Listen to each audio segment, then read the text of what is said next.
Welcome to Satsang Conversations, where we journey across the world to the serene and sacred spaces of BAPS Mandirs. This podcast is your gateway to exploring profound spiritual lessons that echo through time, yet remain incredibly relevant to our everyday lives.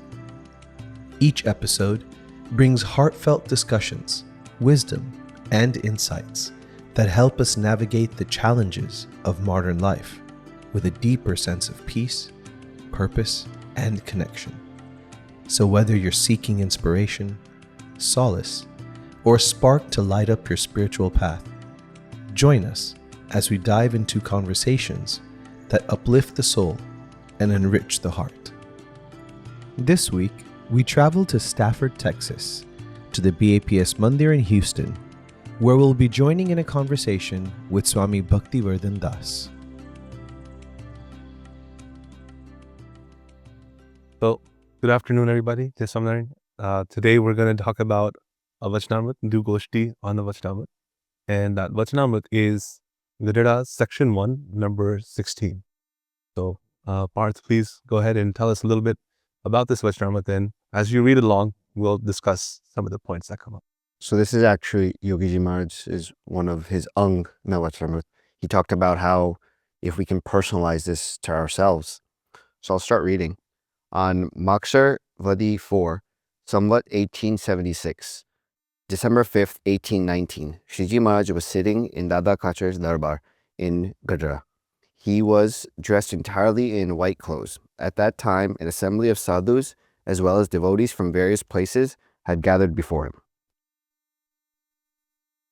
Right, it's interesting about this Vachanamrut is you mentioned that is one of Yogi Bapa's Angnu Vachanamruts and ones that we should personalize. But often Shashiji Maharaj would have Yogi Bapa read this Vachanamrut afternoon, but then he would do Nirupan on it for 3 hours. You know, if looking at the Vachanamrut just now, it's 3 paragraphs if you count the introduction. But to spend 3 hours talking about this is just, you know, it's something that we'll have to see what Maharaj talks about in this Vachanamrut. Thereupon Shiji Maharaj said, a wise devotee of God who can discern between sat and asat identifies the flaws within himself and thoughtfully eradicates them. So the devotee who has the ability to discern between sat and asat, and that person is said to have, I think the title probably has the word wisdom. And in Gujarati, the word that they use is Vivek.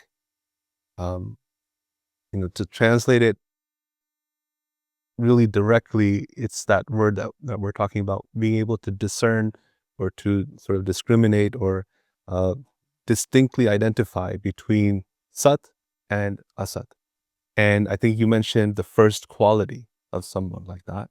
And that quality of someone who has this ability is to be able to identify your own flaws and then thoughtfully eradicate them. So what do you guys think about this first characteristic? I think it's an interesting sort of word choice too, that it's not attempts to eradicate or in the process of eradicating. It's a 2-step process. One, you identify that you have flaws, which is really hard for, I think, all of us to do, or for myself. And then the second thing is that he eradicates. So maybe it's a mindset that, yeah, it's going to be gone no matter what. And I think that's interesting word choice when I hear that. Yeah, I agree. I think in that first step, just being able to identify is something that you can't really take for granted. Maharaj talks about what moh is, or what delusion is. And he says very clearly that delusion is when you cannot identify your own flaws. And so, there's a whole Vachanamrut dedicated to this idea of what delusion is. And so, the fact that it's a whole Vachanamrut means that it's quite prevalent. The lack of ability to identify your own flaws. Because I think, in most cases, we're victims of the moment, right? The circumstances help dictate our reactions. And so, we don't have the bandwidth necessarily to be able to tell that, okay, well, in this moment, really, the problem is that I need to fix this. We can't really see our flaws. So being able to identify it is a really big first step. And then Jigar just mentioned that, eradicating them, thoughtfully eradicating it. That might be an even more impressive and bigger step, to be able to think in that way, that, okay, well, I found it, because sometimes in satsang we kind of find it and then we just accept it. Well, it is what it is. I have this flaw and I don't think it's going to change much. But someone who has Vivek, or this ability to discern between sat and asat, that person is thoughtfully eradicating them. And I think there's the other part of what this is saying is that this person isn't like someone who's reached the pinnacle of spirituality. Because if you're in the process of eradicating your flaws, that means that you have stuff to work on. So that's interesting that, even Maharaj is saying that if you have this ability, then you might not necessarily be at the pinnacle, but this is how you function. You identify your flaws and you thoughtfully work to eradicate them. But I think like even the concept of identifying, like I'm still stuck on the first portion, is that there's still a kami, like a deficiency in a lot of us, that I think we sometimes try to blame the external circumstances, like, oh, this person did this to me and that's why I wasn't able to do that. So you find every other fault, like you find a fault in everything else except blaming yourself or finding the flaw internally, you find it externally. And that, I think that's hard enough. And then there's the second step too. So maybe I'd love to understand, like, how do you see the first step? How do we focus internally rather than externally? I think Maharaj makes a correlation between this ability, right? Right now, we're just at that correlation that if you have this ability, this is one way that it manifests itself.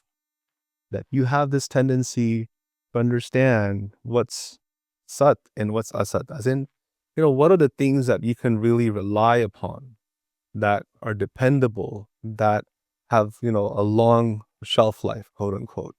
But to be, more technical spiritually, what are the things that are eternally true or present versus what is perishable?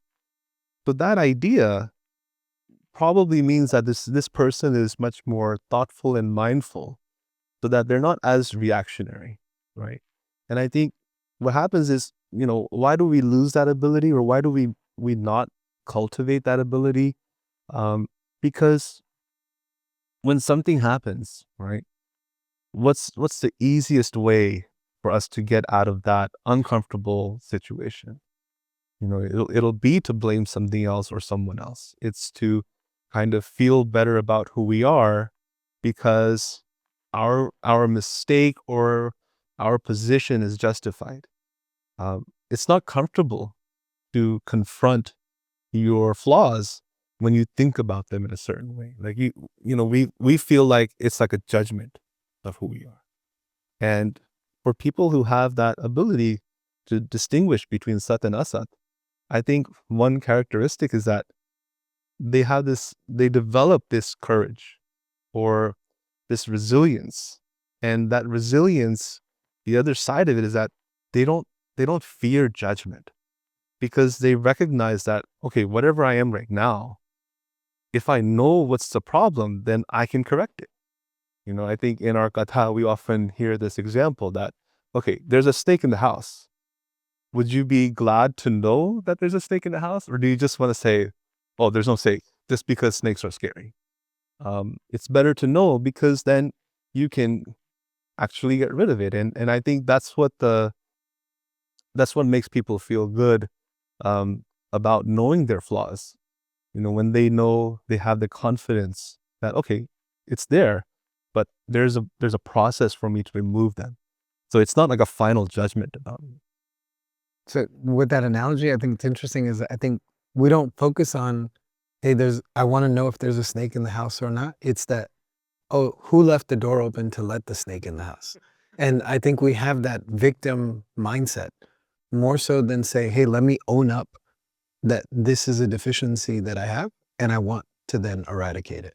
That's the way I also see it, is like, maybe it's like someone who has Vivek versus someone who has a victim mentality and tries to blame every other thing other than themselves. I think the idea of like what Maharaj subtly mentions here is that idea of like doing antardrashti on a regular basis, right? Looking inwards. And often I think when you develop a practice of it, like obviously I think for me even it's something that I struggle with to do it regularly. But those that I've spoken to that do a little bit of antardrashti, that even journal a little bit, which is like an idea of doing introspection in a way, they find a way to stop playing that victim card and starting to look within. So I think it is a process that if you wake up tomorrow and be like, okay, I'm only going to look within now, it's not going to happen that way. And I think that's natural. But I think that idea of like slowly doing it, over time, you'll start playing less of that victim card and actually saying, okay, maybe it was, forget about that who left the door open, but what if, how do I attack that snake now? Or how do I work on getting that out of my house? And I think that's the subtle point that Maharaj makes in this point, that you have to first address that you even have the problem. You can't start blaming other people. But we have a lack of antardrashti in our lives that really puts us in a... Well, yeah, the natural question is, why can't I blame other people? And what seems to be the answer to that is that you can't, like, you have to stay within your circle of control, right? Or your most, if you have the greatest effect when you stay within your circle of control. There's some things that we can't control. Like if I'm going to complain about stuff that I have no influence over, then I waste energy and effort and intellect on things that I have no control over. And so I think that's the idea of focusing on your flaws, that now you've focused all of your energy and ability on the one thing that you have control over. You can't control if someone else or something else is going to behave or act in a certain way. And where you can, you can sort of think about that. But I think the idea is to, okay, let's get the most out of your ability. And to get the most out of your ability, just focus on the things that you can control. Yeah, and Swami says, Maharaj says here, right, can discern. And then on top of that, he says, thoughtfully, right, eradicate. So it's like you're putting the effort in. Knowing, one is knowing, and then putting the effort in, because you can't do the second part without knowing the first part. And then Maharaj says, he also rejects any apparent flaws he perceives in the sant or a satsangi, and imbibes only their virtues. I think, we see people in satsang like this that it feels like they're very innocent. Yogiji Maharaj, he had this tendency that, no matter how simple or plain or, maybe someone who had real apparent flaws, and yet Swami would say, "Ato mukta se." The guy who stole shoes, he was caught red-handed, but Yogiji Maharaj just completely denied it. He said that, "No, ato hoyaj nahi, ato mukta se." And decades later, that mumukshu at the time came to Sarangpur and he told the story. He said that Yogiji Maharaj, I still remember that he protected me and he became a satsangi. And so, it's amazing that, the great souls in our satsang have developed this ability. Yeah, so there's 2 points. Like when I hear like the Yogi Baba prasang, I just hear that it's not in isolation. Like that prasang didn't happen in isolation. His mindset was constantly thinking positive thoughts about Hari Bhaktas, about Santos, and everything. And so he could frame an apparent negative situation in a positive way. In this Vachanamrut, it's very interesting also word choice of using apparent. Because it's not like, it's like a subtle flaw, or it's that, maybe you had to really dig deep to find it. No, it's there, and it's obvious to everyone, and you have to then reject that thought and focus on his positives. Yeah, there's probably a training that goes into this where, when you start out trying to reject apparent flaws, because as you said, the word apparent means that you can see it. Like if someone is making a mistake right in front of your eyes, then you're not going to cover your eyes. So what do you do? And I think the idea here that Maharaj is trying to lead us towards is, all of us have narratives about the people we know. I think even without even trying, we have this sort of internal introduction. They say, in Gujarati we say parichay, kokno parichay apo. So we have that sort of internal narrative of how every person that we know is. We might define them by some certain characteristics, good or bad. And I think that's what we're meant to kind of free ourselves from by, if or what Maharaj is saying, that if you have this ability, then you're not using those negative flaws that you've seen, that you may have witnessed, that may have occurred. You're not using them to build that narrative. You control the narrative. Like if I'm going to think about a Hari Bhakta that I saw last week, then it's up to me to determine how I'm going to remember it. I'm going to remember that person for the worst thing I saw them do. Well, then that's a choice I'm making. And if I'm making that choice, then based on this, I won't have that ability, or at least I don't have that ability right now. But I think what Maharaj is trying to encourage us to do is that, okay, fix the narrative.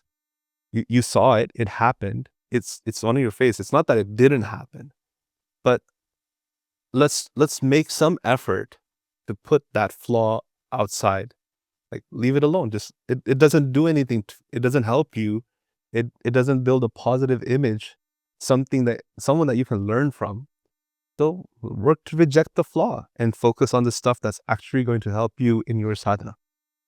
So I see that like what you're saying is like what we would normally do is confirmation bias. Like anything that they do, it reinforces a negative trait that you already perceive in that Hari Bhakta, rather than saying a confirmation bias from a positive standpoint. Like, yes, this person is so humble, and it reinforces that thought. It's usually on the negative side. And to follow that up, like, why do we perceive flaws in Hari Bhakta so easily, or other people so easily compared to ourselves? Is it ego-driven response or a defense mechanism?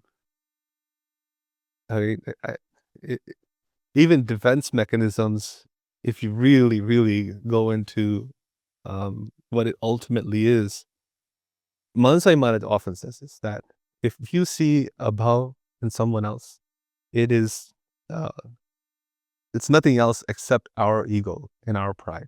And if you're able to remove that pride at some point, then you definitely don't see that. So I guess for us, it can be a sign. It could be, okay, that I cannot reject this flaw in someone else. So that can be sort of like an internal alarm that, okay, I need to fix this, because it is a manifestation of my pride or ego. So how do I get rid of that? I just have to think, okay, eno gun sushe. And so we have that tradition. Satsang, in our satsang, there's so much discussion about doing gun grahan, or seeing positive characteristics in people, in satsangis, and trying to focus on that, again, to build that narrative. Right? We all have it. And if you're going to have a narrative about somebody, then why not fill it with all of these different qualities? The tradition for us is that if the person has 99 flaws, then we should focus on just one. That's how our gurus have talked about it. That someone has 99 flaws. Well, he must have one thing. And if he has just one thing, then that's what we should focus on. And of course, that's spiritual endeavor. But it's worth it. It's worth it because, as Maharaj said, it has a real strong correlation for us to be able to have that kind of higher level wisdom.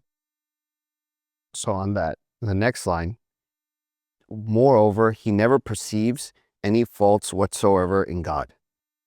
So it's like a stepping stone, right? If you are perceiving faults in the sant or a satsangi, eventually that may lead you down to the path of perceiving faults into God, right? And so that's even the lines, right? How they've been organized. It's not God first, it's God second. First it's satsangis and the sant, and then it comes into God. So it's like that stepping stone. It's kind of the idea of sambandha meba, right? Because you mentioned the example of 99 flaws and one potential positive trait or virtue, right? Is it us always associating, even because a lot of times we don't really interact with everyone to know their virtues, which is probably a flaw in itself, right? We got to do a better effort of getting to know other fellow Haribhaktas. But the idea of sambandha meba is interesting when it kind of popped into mind here, because that's that always fallback virtue that you can always see. But going back to the line before this, it says, Maharaj said, obviously you want to reject those flaws, but you want to imbibe their virtues. So the idea of imbibing virtues, I think we spent so much time focusing on, rejecting those flaws. How do you see us imbibing those virtues? Like, we don't always interact with them to even get to know these virtues. But like, what are your thoughts around that aspect of it? Because it's a two-part step again, like the first line.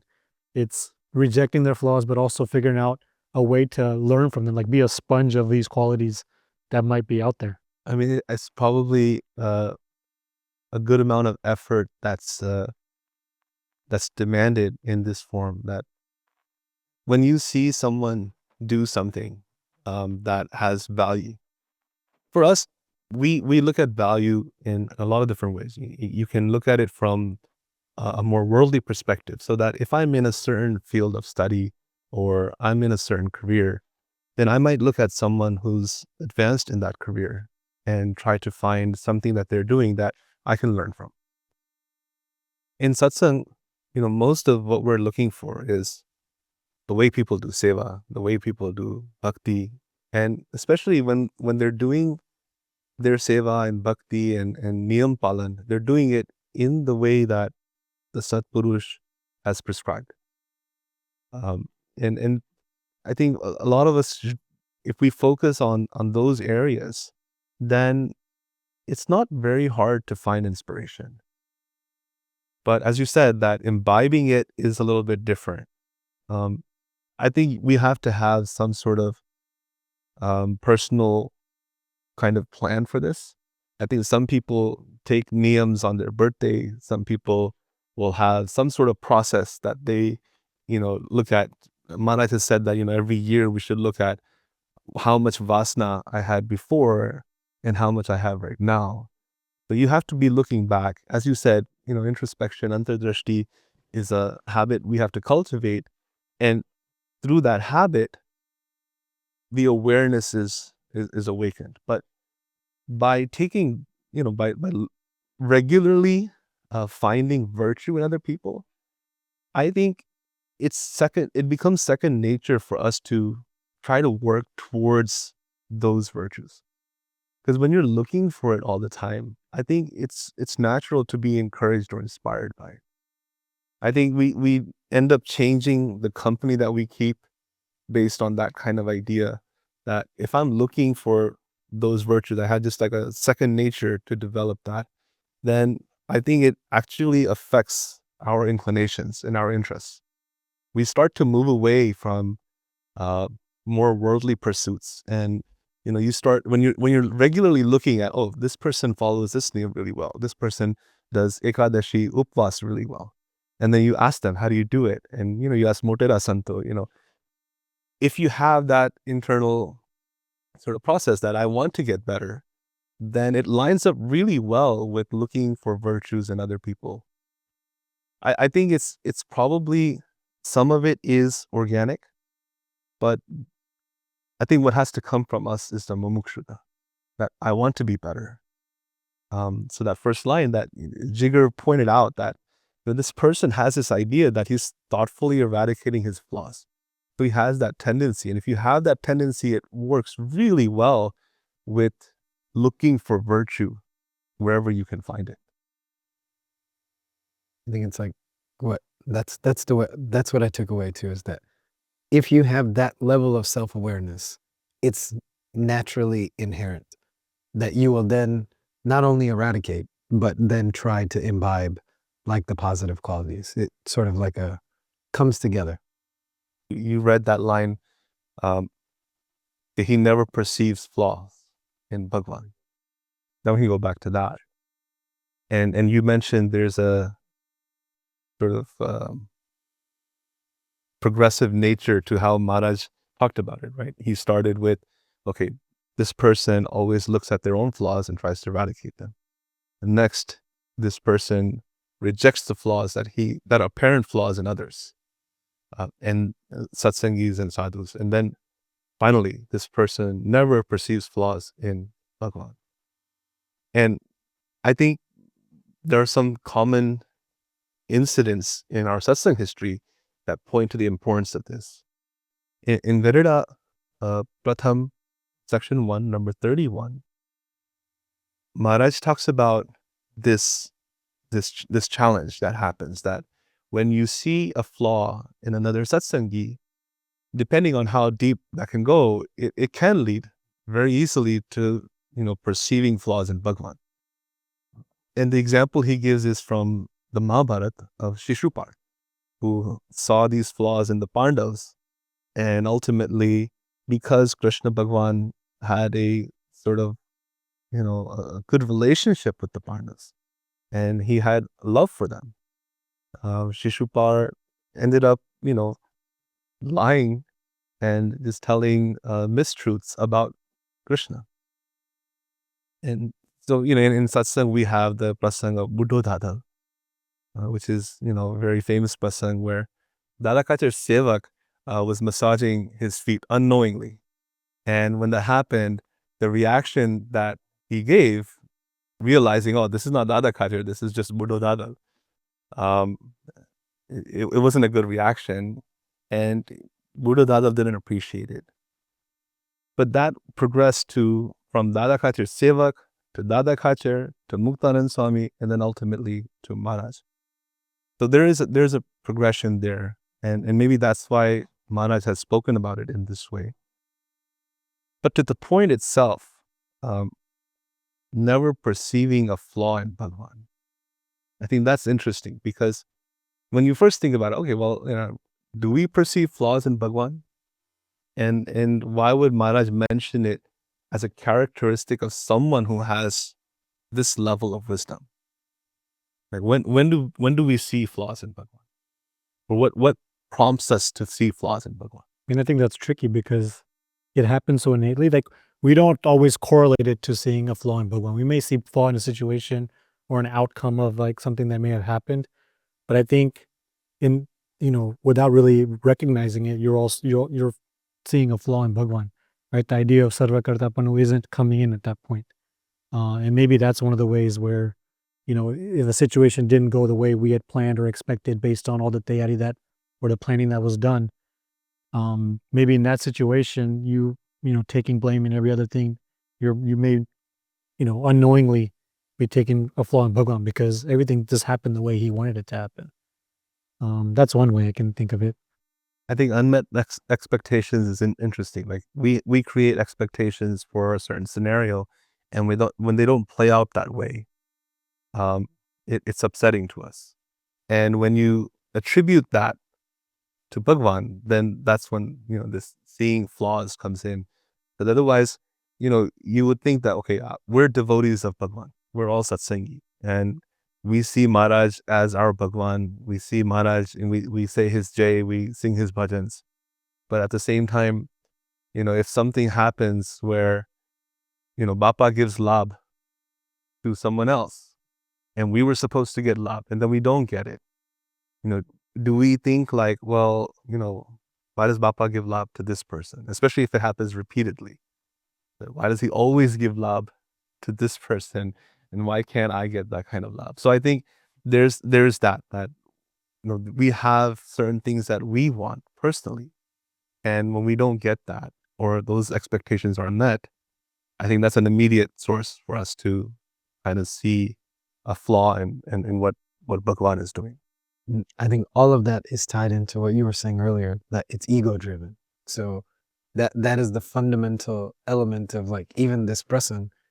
Once you're dug in so deep that regardless of whatever steps of Haribhaktos, Santos, Maharaj comes to try to help, you don't have the Vivek to discern between what is bothersome or like his ego versus something that, okay, I need to now like understand my mistake and have that awareness.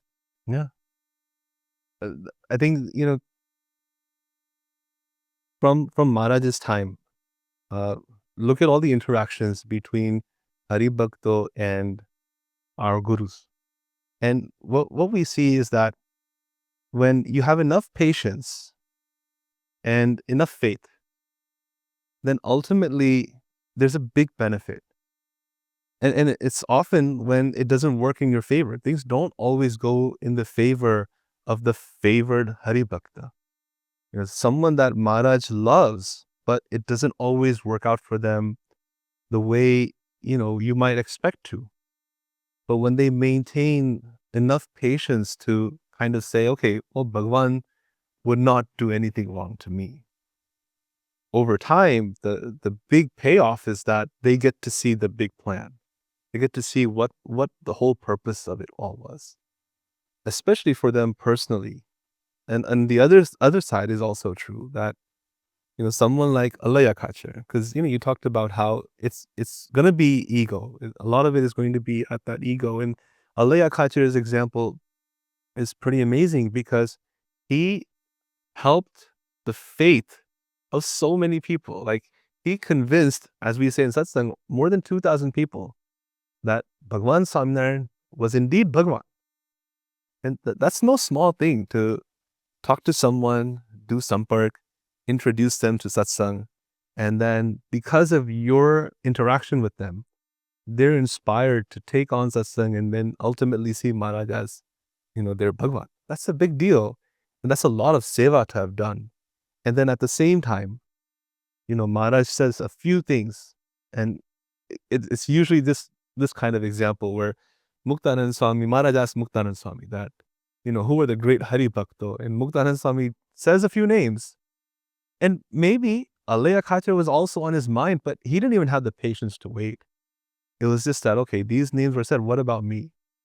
And even going further along, something that Maharaj did that was playful, right? Maharaj was actually giving him love. It's something that if you write in your diary that Bhagwan Swaminarayan pranked me in the lake, it's like the most amazing thing to be able to say. If he didn't feel bad about it, what an incredible prasang that would be, that we would tell now that Alaiya Khachar, wow, Maharaj gave him amazing love. Like, no one will get love like this. And instead, it turned out to be the exact opposite. It turned out to be his downfall. And to such an extent that, he tried to go back to those people and tell them that, oh, remember that person I told you about? Yeah, it turns out he's not Bhagwan. And so ego is, I think it's true that when it comes to, what our expectations are, and, as we say in satsang, mandharyu, that, what I want. And that's very much about ego and, not having that ego fulfilled. I think a lot of that is, I always try to then look at the prasang from Alaiya Khachar's point of view. And at that moment, no matter what moment it was, he thought he was right. Like, and no one could convince him otherwise. So what made him feel like that? It's a state of some level of delusion, which is the exact opposite of what we're talking about in the Vachanamrut, of having Vivek. And that's an interesting element, because I think he doesn't believe he's wrong, and I don't know if at a later point he believes there is some temporal element there of a feeling of delusion, and that happens to all of us at different time points. And so how do you prevent that, and then be able to see what's, I guess in this case, right or wrong, or to be able to discern that, hey, I need to have this level of self-awareness to prevent putting myself in that situation? I think it's a hard thing to do when you're in that moment, like that moment of, you're in a defensive position. And if we wait until that moment to kind of test ourselves, if I can win that moment, I think that's hard. I think it's, okay, now you've read this Vachanamrut. You've been given this awareness. Yogiji Maharaj has said the Mahima of this Vachanamrut by saying that everyone should create this habit. Potani bhul joi. Look at your own flaws. Look at it regularly. Potani bhul joi. You should only look at your own flaws. And to the point where, Yogiji Maharaj used to say himself, "Koi mari bhul dekhane mane bahut kame." He was guru. He had mastered sadhuta, and he had won Shastriji Maharaj completely over. And imagine what Shastriji Maharaj's standard is for a sadhu, and for him to have just be overwhelmed by Yogiji Maharaj's sadhuta. And still, Yogiji Maharaj says, "Mari bhul thai ne to tamare mane keu." And he would tell the youngest sadhus this. And so I think it has to be a habit that we try to cultivate before we're faced with a scenario that's very difficult. There's some things that you have to kind of practice for. It's like when we're playing sports, how do you practice for that, moment where you're facing your opponent in the most critical time, in the most, important match or game? Well, it's in the training sessions that where nothing else is happening, like where you've practiced your swing or your grip, or the small things that matter, but in scenarios that are much more manageable, where you're not overwhelmed by the circumstances. And if you practice that enough, then it becomes second nature. I think that's what we have to do, that, and that's why Maharaj is saying it at the very beginning. Right? Look at your flaws. Just create that habit and just ingrain it into your mind that, okay, this, that if something is kind of disturbing you, then first look inside, because that's what you can fix. You can actually have control over it. Make a habit of it, because at some point you're going to be in Rajogun or Tamogun, where you won't have the ability to stop yourself, and you're going to be reliant on second nature or habitual actions. So if you've created a habit that says, okay, something's wrong, what's wrong with me? Then you have a chance to win these moments. Otherwise, I think you're right. It's so hard to win when, like Alaiya Khachar, you can feel sorry for him too then, because, he didn't have the benefit of this Vachanamrut probably. But at some point, Maharaj probably gave him this updesh in other ways. But he would have to have practiced this in order to face those scenarios that caused him to get really upset and not react in the worst way. And something you said reminded me of the Swamini Vat, and a lot of times, like, you can try to like create a meme that you constantly remember something, and so I always remember like Murkh, vakhane tyare, and it's almost like a small test that if someone praises you and you like it, it's just you automatically see this word Murkh.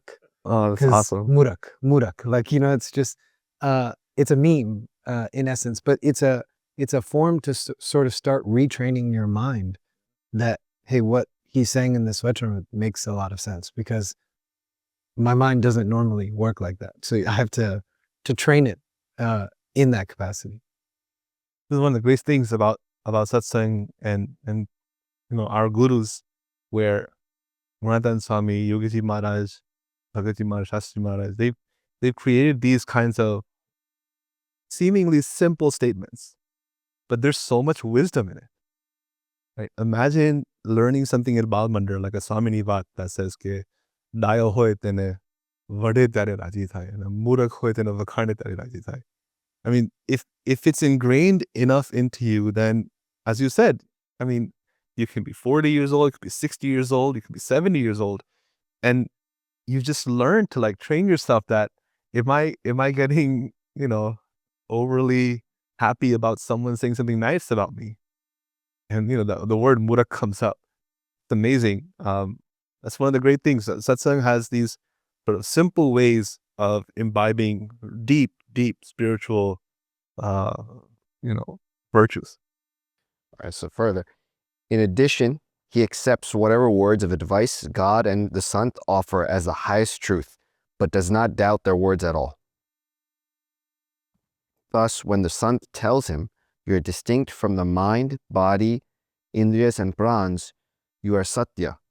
You are the knower of the body, indriyas, and prans, which are all asatya. He accepts this to be the truth. So I think that here there's two different ideas that are put together in a way to help understand or appreciate the value of the first one. So the first one is about who's worthy of trust, right? Like who in this world that is in our life is the most worthy of trust, let's say. Because I think it's natural for us to use trust as a tool to actually live a normal life, and a life that allows us to focus on important things.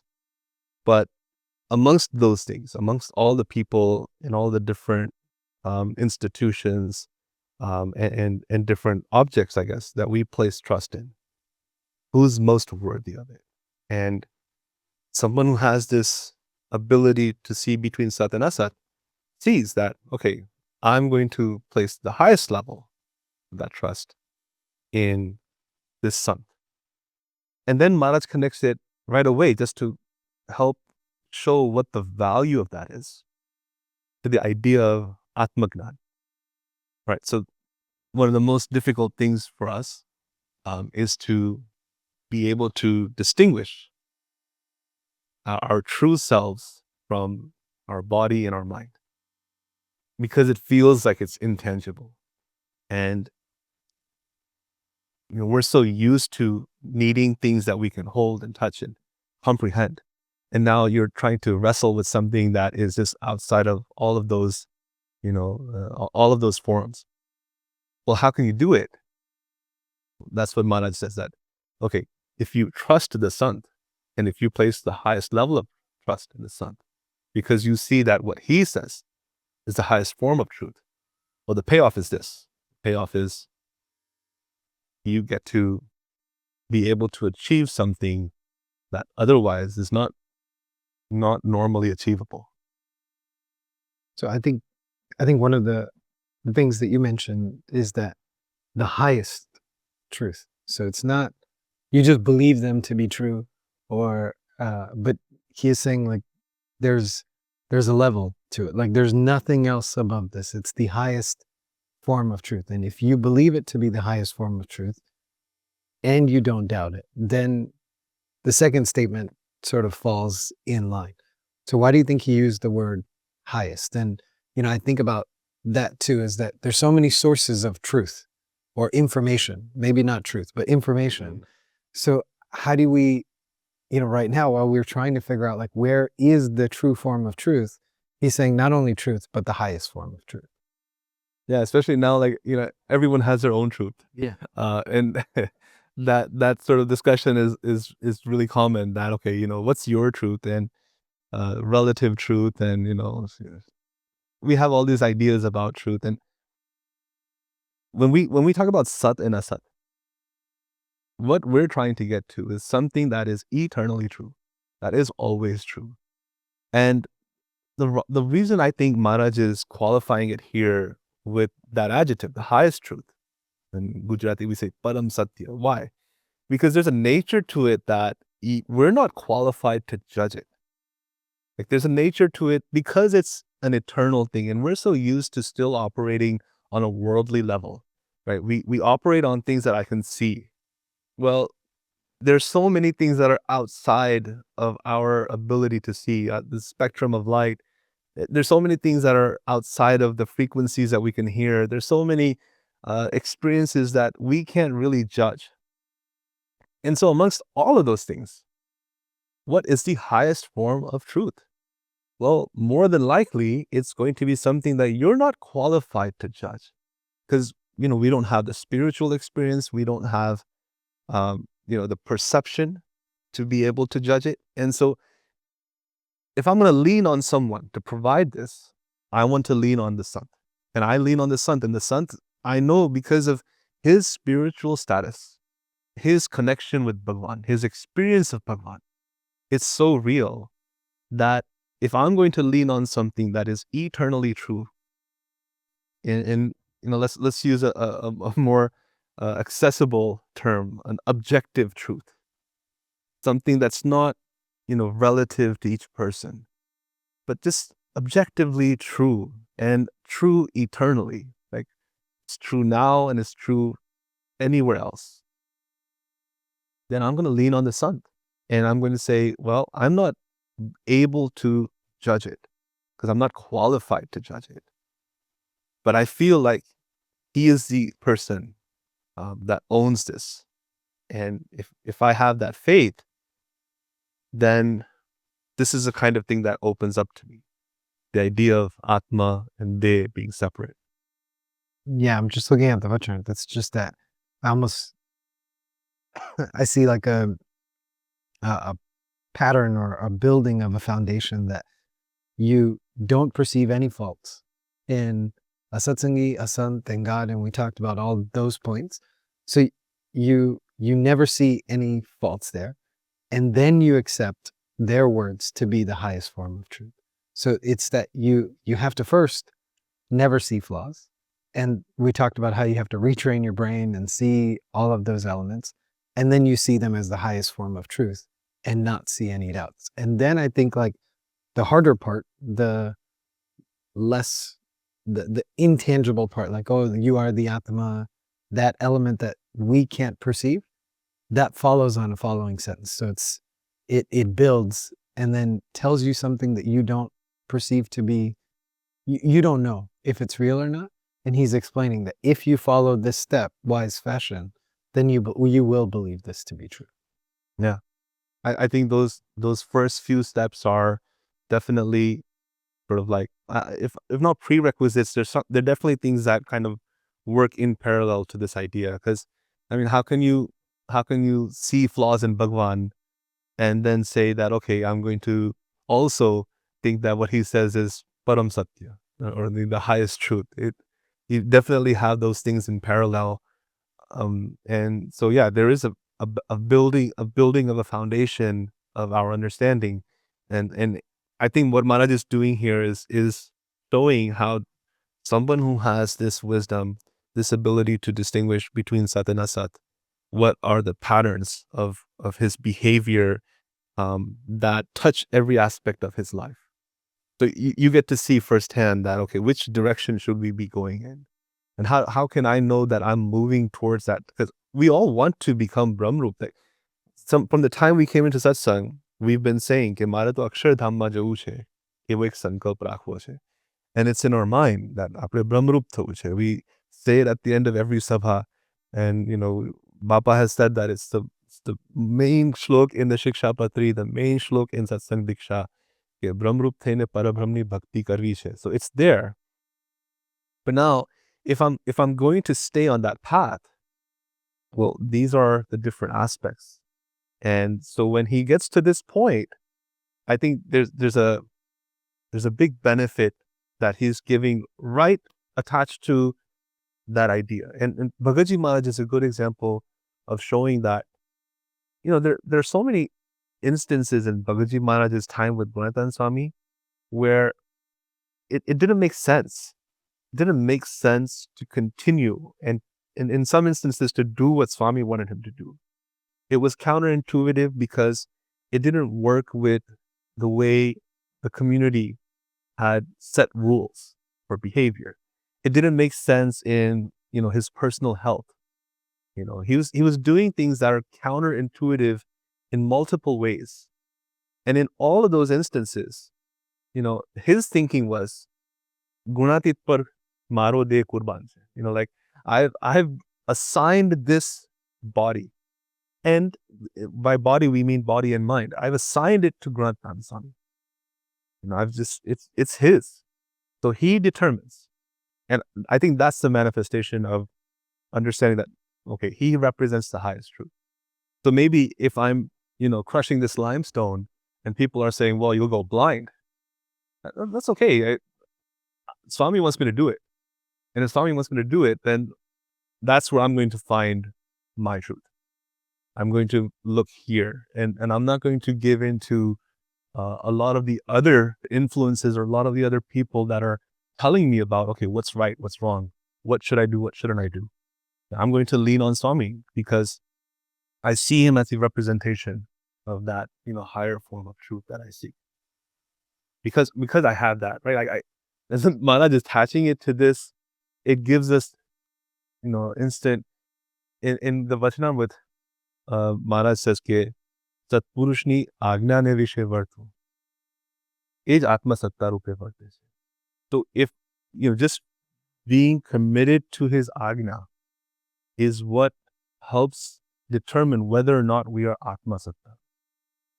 So that higher truth of Brahmani sthiti, that higher truth of, knowing the who atma chu, or experiencing the who atma chu, that's completely correlated to Bapa wants it, do it. Swami wants it, do it. And Bhagavad Maharaj helped us understand that. And I think that's what Maharaj is pointing out here. That if the Sant says that this is what's right, this is what you should be doing, then you just do it. Like Arjun didn't want to fight the war at one point. And Krishna said, look, I'm telling you, do what I tell you to do because I am your savior. And he did it. He said, Karishya Vachanam Tava. That was the beginning of his journey. And then Maharaj says, he then behaves as the Atma, distinct from them all, but never follows the instincts of his own mind. Again, probably on the power of the training that he's developed, right? That because he sees the Satpurush as the highest truth, he behaves as the Atma. As we said earlier, that Maharaj has said that as Satpurush ni agna, like when we look at agna, we often might just think of it as, okay, Satpurush says to do something and you do it. But agna is probably one of the most fundamental sadhanas that we have. And it's something that allows us to transcend the limitations of our body and our mind. Because now, as Bhagatji Maharaj did, you're assigning your body and mind to the Satpurush. So his agna, when it feels difficult, and when we overcome the difficulty by, giving to the Satpurush, that's the sadhana. And when you do that, this is possible, that you behave as the Atma. We think, oh, behaving as the Atma, what would that be? Am I flying around in space? Am I, what is that? Well, what it is that you're not giving into the delusions and limitations of your body and mind.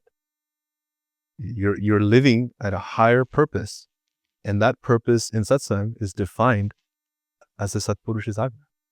So his agna, his ruchi, and ultimately his anuvrutti. When you're operating on that level, now you're seeing him as the highest form of truth, and as a result, you're operating as the Atma. You're not operating as your body. You're not operating under the control of your body and your mind. And that's what it is. Furthermore, such a person identifies those objects and evil company that may cause bondage or raise deficiencies in his ekantik dharma and shuns them, but he does not become bound by them. Right, it goes back to the whole Atma Nishtha that he talked about in the sentence before. That if you develop that, then it doesn't matter what's around you or what interactions you might have or what attachments you might have. You're going to automatically shun all that stuff to see the bigger picture. Right? There's this one katha that I'd heard years ago probably, but it was like the Sant had done a pravachan on all these prasangs where Param Satya Maharaj, the solution to all these like problems that people will come with them, he'd respond with this Nijatmanam Brahma Rupam.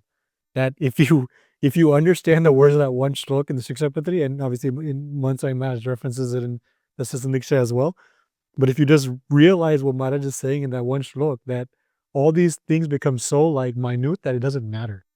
And it's funny that this kind of Maharaj is talking about that same point in this Vachanamrut, that like all these things that the company and all that you may have, those deficiencies, like you can just shun them all because you have that understanding that I am Atma at the end of the day. I like this idea of shunning objects that are going to cause deficiencies in your ekantik dharma. First, Mansai Maharaj in a pravachan a little while back, he once said, "Okay, have we ever stopped to think that I want to become ekantik?" When I heard him say that, immediately I thought, well, okay, I can't remember when I've stopped to do that. And so that's the first thing, as we said before, that there's levels to it, right? That you first identify the flaw, then you could think about eradicating it. Similarly, you have to think, I want to be ekantik. And once you think that, then you can start the process of finding what's getting in the way. And there are classic examples. Nishkulanand Swami, one time he's walking through the, in his vichरण, and he notices that there's a farm where these murcha, these chilies, have come to harvest. And he just probably noticed them in a very, very quick way, no long-term sankalp. But he was so self-aware, and he was so committed to, okay, I have to attain, that which I've come here for. He said, okay, I'm going to punish you. And he ate so many of them that he probably never want to eat it again. And so there are examples like this. A lot of us probably know the story of Akshar, who's passed away now, but Akshar, Bapa stayed at his family's home in 1998 during his bypass recovery. And he was very young at the time. I think he was about 8 or 9 years old. And at some point, I think, one of the family members had told Swami that Akshar has a tendency to watch a little more TV than we think he should. And so when Bapa left, during the time that he had stayed there, the kids in that family had grown really attached to Swami. And Swami recognized it. And at the end, he said, "Okay, Akshar, can you do one thing? Can you stop watching TV?" And, Akshar is a regular kid who grew up here in America. But that, closeness to Swami, he recognized, okay, this is something that Swami wants. And he was able to shun it in such a way that, after that, once he was given an assignment in school after the 9/11 attacks, that he had to write a report based on what the news is covering of that event. And so because he had this niyam, instead of watching for school, he turned and faced the other way while the report was going on. And he would just listen to the report and take notes. And then he completed the assignment in that way. And so there are examples, from Nishkulanand Swami to even Maharaj, who, if you've thought about it in such a way that, okay, this is getting in the way of my real progress, my real spirituality, then I have to get rid of it. Can't have it. And it's very noble, and it's very admirable to have that kind of attitude. I think it's difficult too, but I think it's mostly difficult because we don't spend enough time thinking that I want to be granted. And so how do you even identify, okay, this is getting in the way? And I think it's like, Maharaj later uses the word like Shatruparno towards your Swabhavs, and it's like very fitting to the prasang you mentioned about Nityanand Swami or even Akshar. Like, it's something in the way, and then you're essentially attacking it, to see it as like a cancer or something that's in your way, and so you have to put all your effort to do so. And I think otherwise you just see it as like, oh, it's actually benefiting me to have this other swabhav, and that's how we see it today, or I see it. And so you don't attack it. You just let it sit there and simmer and get bigger or get more in the way. Yeah, and none of us want to be told. Like, none of us want to be told, hey, you need to use your phone less, or you need to get off social media. It's usually self-discovery that encourages us or inspires us to move forward. Also, he imbibes positive thoughts and avoids negative thoughts.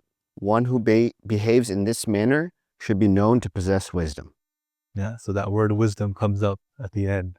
And I think that wisdom, the word wisdom has been used for Vivek, but that last characteristic, or let's say virtue or habit that Maharaj is talking about, is having this propensity to have a positive outlook. I don't want to just simplify it by saying optimism, because I think there's a connotation that comes with that. But you can have this perspective that, hey, what's the best part of any situation? Because then you always have a way to progress. You always have a way to move forward. Things don't always go right, and things aren't always perfect, and things aren't always the way we want. But if you've developed the habit to kind of look at, okay, what's positive? Where can I work? What strength can I lean on? Then I think, one core aspect of this and how it works really well with what Maharaj talked about in the beginning is that, okay, if you have this tendency to look at flaws, then maybe sometimes it could be overwhelming to think, oh, I have so many flaws. Mansai Maharaj always tells us that with all the flaws that we notice within ourselves, we should never forget that aparne je Bhagwan ne sant marya chhe, that they are much, much, much more powerful than any of the flaws that may seem overwhelming to us. That at the moment it might feel like, okay, I can't get over my ego. I can't get over, my propensity to get angry. But then you think about, okay, Maharaj and Swami, and they've promised me, they've accepted me, they've given me a place in satsang, and they've accepted me as their shishya, as is. So they must see Danu Thasin, because they don't deal with Gujarati mother, the word vyarth, right? Like, they don't deal with causes that have no value. They only do stuff that is worth their time and effort. And I've become part of that. So having that positive attitude and that positive outlook is really important, especially if we're going to try to focus on correcting the flaws that we may notice through introspection. I think Uncle Boy mentioned that, it's just 3 short paragraphs, but packs a lot of punch. And we talked about, the highest form of self-awareness. We talked about not being delusional in a lot of different capacities, how ego drives us being able to see faults in others so easily, but not seeing it in ourselves. And then how we need to see Maharaj and Swami as the ultimate form of truth, to sort of start retraining our mind to get to that ultimate form of self-awareness. So I certainly learned a lot just sitting amongst you 3 and explaining it. So thank you. I think it's the lesson is, I think it's just good to talk about concepts that might feel a little bit outside of our normal conversation. But sometimes just talking about it leads us to, access things that we've learned during our time in satsang, either through Kathavarta with Swami Bapa or Goshtis that we've participated in the past. But, we don't always bring it to surface. And having conversations like this helps bring those things to surface. It's a good reinforcement.